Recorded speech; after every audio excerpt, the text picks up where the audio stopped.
Camry. Replace these beat ass, ugly ass lights right here. These fucking yellow ones. They're ugly as hell. It's pretty simple. Basically plug and play with these new ones. You gotta twist counterclockwise to remove the old one. I like to leave them on just to make sure they're working. Clip it off. That's a little fucking harness. Old ass shit. New ones, get them straight from Amazon shit. There ain't none. About 30 bucks for these hoes. Pretty much plug and play. There you go. That's all you do. Boom. Got LED.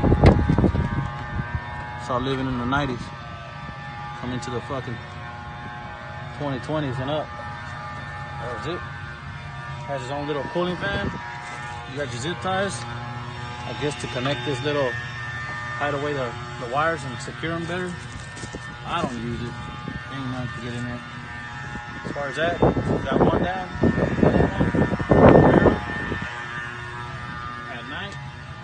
At night they look even better.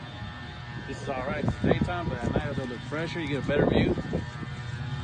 Be looking cool, fresh as shit. That's it, 2010.